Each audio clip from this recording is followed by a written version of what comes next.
We're now going to go to Dan Ray. He's a conservative talk show host for WBZ Radio, news radio up in Boston, and his program's called Nightside. Dan, are you there? I certainly am, Katie. I haven't seen you since I met you and your sister down on Martha's Vineyard a few years ago. Oh, my gosh.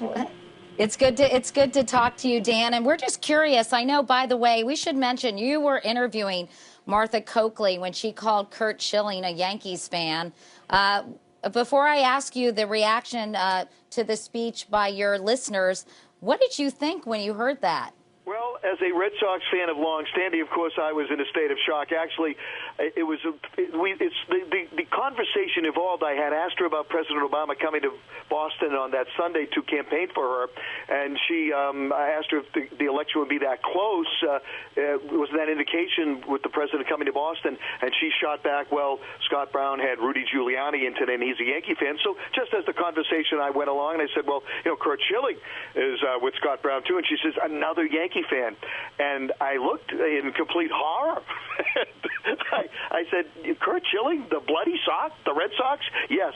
It was a misstatement that she made, which I think hurt her. Not a reason to vote for or against someone, Katie, but certainly I think put her out of touch with a lot of the voters here in Massachusetts.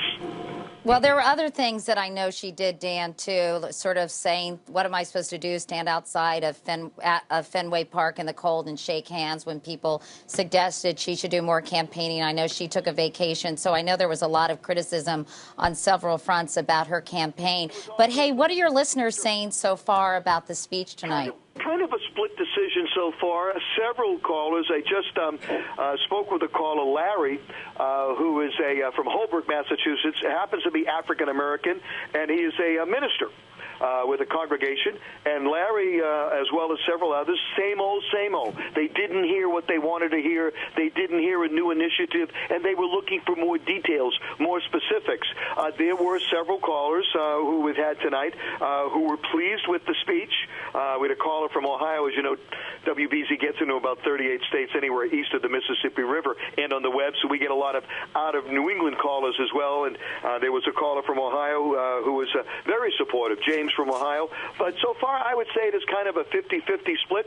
And as we say in the news business all too often, Katie, time will tell. But I don't think he knocked anyone over with that speech tonight. Did you hear anything that made you more optimistic about year two?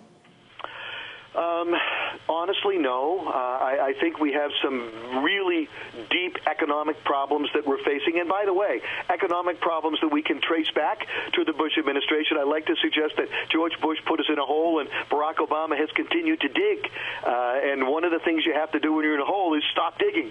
I think that this is going to be a tough year, and it may be a tough year for Democrats nationally if the special election here in January is any indicator. The other thing, which I think the responsibility on the Republicans now is to step up and become more than the party of no. That will not get it for the Republicans in November. They have to come up with some proposals and some ideas. Health care, they want to talk about tort reform, portability, pre-existing conditions. They have to come forward. All right. Well, Dan Ray, thanks so much for letting us dip into your program Nightside, because I know you're on the air as we speak. I really appreciate it. Next time you're in Boston, we want to get you in studio, Katie. Okay, that'd be fun. Thanks a lot, Dan.